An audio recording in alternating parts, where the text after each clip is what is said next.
welcome to Voices of the West. Today we are joined by J.B. Richard, one of the upcoming stars of the indie scene for Western writing, and just an honor to be able to have you here and talk to you today. Julie, tell us a little bit about yourself. I got into writing because my grandfather, actually, I think I was 14 or 15. He handed me my first Louis L'Amour book, and I just fell in love with it. So that sort of got me into writing, and I think I've always been a cowgirl at heart. My grandparents had a farm, so I was used to going out and eh, walking along hunting with my father and my grandfather, and I just love everything about the Old West. Excellent. What specifically about, oh, well, that had to be specific, but about a Western inspires you? I love a good fight scene. Like, I Oh, love to write a good fight scene, and I just love, even when I'm watching action movies, like, I love a good fight scene. excellent. Good answer on that. That makes them sell exceptionally well, too. So, what do you think makes a great Western? The overall story, like, I like to see a character really change from beginning to end, and if you can really resonate with that character and there's something about them that you can really like. I love when readers tell me, like, you made me cry or you made me laugh. Like, I know I did my job well if someone's telling me they became emotional, and I like that emotion with a book. Absolutely. That's always good to get people completely pulled into it. Yeah. How much research do you do in going into writing a book, particularly Westerns on this? um it depends. On most of the research I do is, like, if I'm writing about Wyoming, I look into what plants are there. If I describe a tree, because I like a pop of color on the page, and I think your details give you that. I like to research what is actually there, so I'm not describing something that wouldn't be there, and then a reader say, "Well, I've been there, and that's not true."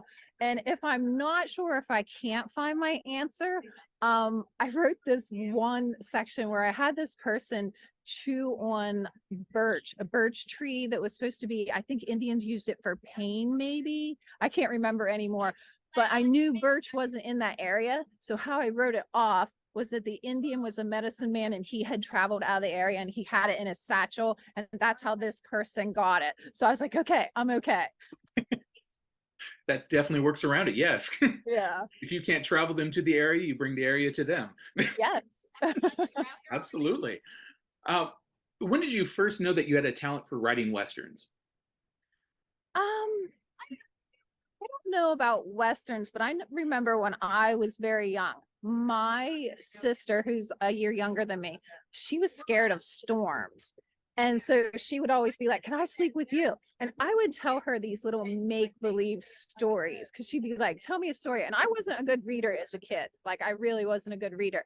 And so I would make up these little stories for her and to help her calm. So I think I've always kind of been that storyteller. No, I love Westerns, so I don't really know where it evolved into Westerns. Growing up, I'm of the era of Little House on the Prairie, love Laura Ingalls. So, I mean, maybe some influence from that. I don't know. Absolutely on that. Uh, if someone were to start with all of your books and you have a wide variety, everything from Western Promises to Mississippi, the overall, the Gunmen, and a whole bunch of them there, where would you have a first time reader for you start? Nolan. That's the one I get the biggest response from. People love that story. They love the characters. They want to follow that series. I would say Nolan. Excellent. Yeah. And I wasn't even going to actually share any of my books. I wrote for myself, and then my one son, he read Nolan and he's like, "Mom, this is really good. You should do something with this." And so that's how I started looking into publishing and got the ball rolling, or they would just be on my computer right now and I would be the only one enjoying them. Excellent. It's Yeah. always good to get the extra prompt from the family to get out there and get that done. Yeah. Yeah. Well, and It's- your kids don't give you compliments just to give you compliments. So when my, son was like, "Hey, this is really good," I was like, "Oh, well, I better listen to that because." yes, kids are brutally honest on things. I know my daughter Yes. basically said, "Well, Daddy pretends that he makes movies and does books." It's like, Yeah. yeah, made 7 of them, and oh well, whatever. Yeah. Yeah. Well, my youngest one says that writing, he's like, "Mom, now what's your real job?" I was like, "Oh, okay, okay, I see." It's gonna be like that, is it? Okay. Yeah. What kind of Western have you long dreamed of writing? Well, I'm actually thinking about doing a romance, and not that I've dreamed about it, but like this story is just really stuck in my head lately. So I'm really thinking that I'm going to try a little bit of romance, which isn't typically.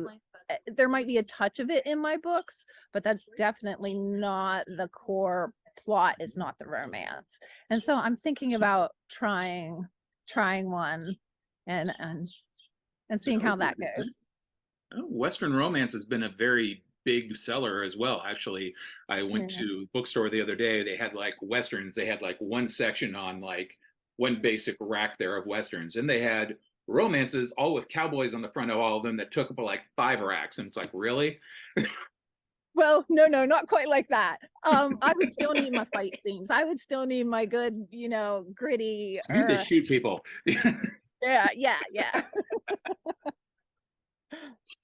How much do you consider the reader when you write? Or do Mm, you just write entirely for yourself? no, no, I do because when I'm writing certain things, I do always think like, are they going to understand? Because you know how you don't put everything in the book. The reader has to kind of like think some of the way, like add stuff to what's on the page. And so I do think like, okay, are they going to get the same thing that I'm trying? Are they going to add in what I think they're going to add in that part? So I do think about the reader, and I do think about like, okay, is this character likable? Will somebody really like, can they relate to this person? And I try to go by like, well, okay, if I wouldn't like this person, they're probably, for my bad guys. So no, I do think about the reader when I'm writing. Very good. What are some misconceptions about Westerns that you'd like to clear up for people? Oh, hmm. I think that they're outdated. I really feel like, I feel like the Western community is kind of small, and I really feel we have so much to offer. I mean, the books are about loyalty and love and family, and just because it's not sci-fi or romance, it doesn't mean we don't have something to contribute. And like I just feel like sometimes they're a little underrated. Excellent. What particular themes in Westerns do you feel need more attention than have received typically from writers? Any parts of Hmm. the Old West that have been neglected too much? I don't know about neglected, but I was reading this interesting article about Madam Mustache, and I don't remember her real name. So I think it would be kind of interesting to see some of the women of the West. And I know there are writers out there who do focus more on the women. I haven't, so I think more like women, like their stories than just like the gunslingers, which I enjoy, reading about the gunslingers. We all do. So I would kind of like to see that maybe. Yeah, that would be a nice thing. What's the best advice that anyone has ever given to you about writing? Write every day. Do you And hold well to that? very simple, right? Every day. I try my hardest, even if it is just scribbling something down quick and or dictating something, even if it's only like 100 or 200 words a day. Yes, I really do try. And we we like to travel, and so when we're on the road a lot in the weekends, like I have my notebook, so I don't always take my computer. Like I try to write every day. Now, I will say I don't always do it, but I do try.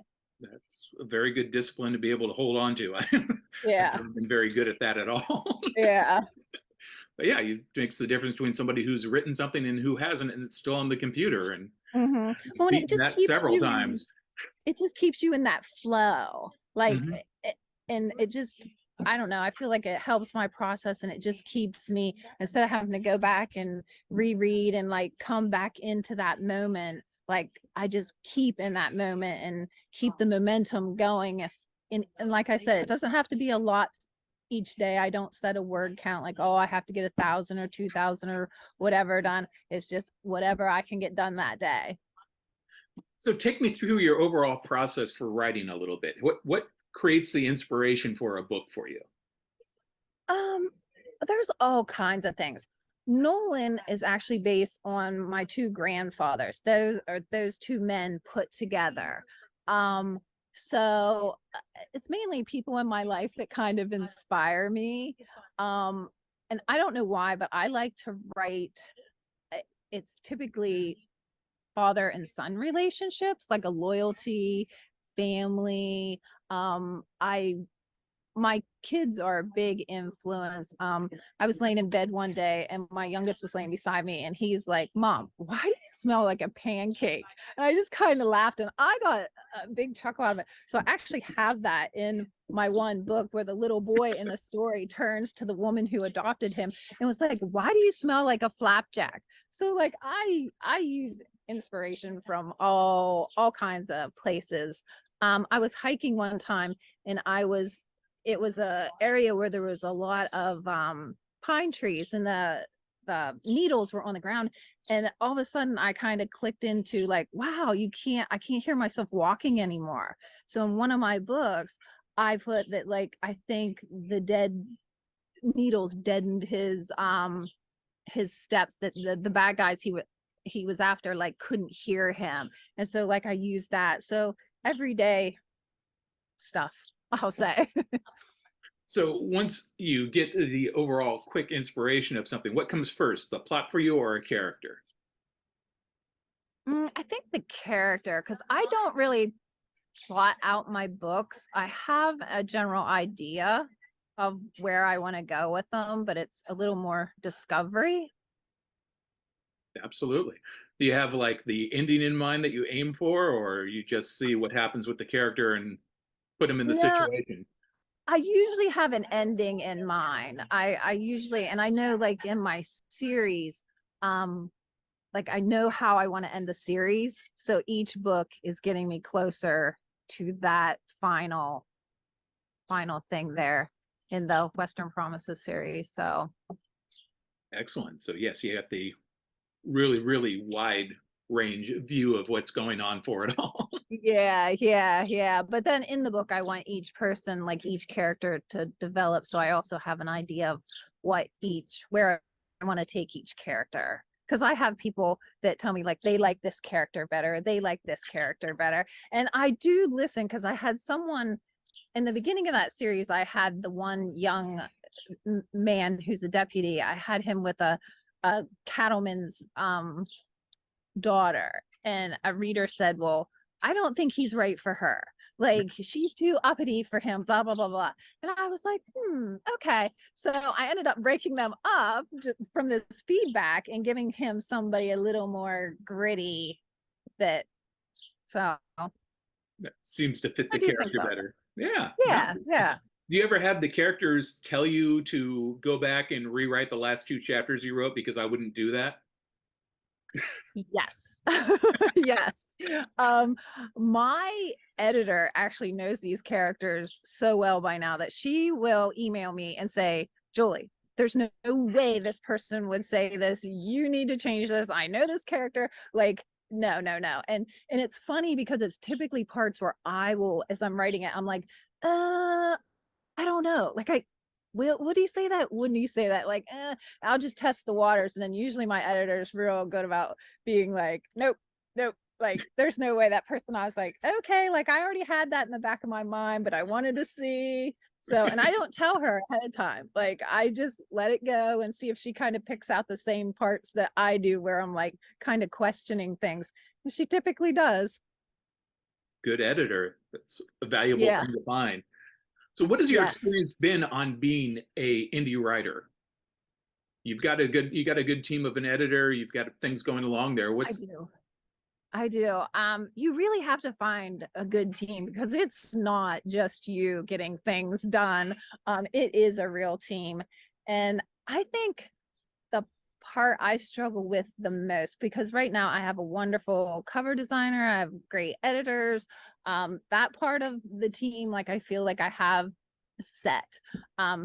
What I really stink at is marketing. Like that is what, like, as far as doing indie stuff, like getting out there, just putting yourself out there, like it's hard. And I am more of an introvert, like I really, really am. And like I love to talk shop, but as far as like even this interview like took a lot of like I was like, okay, I can get out of my shell and like I can do this.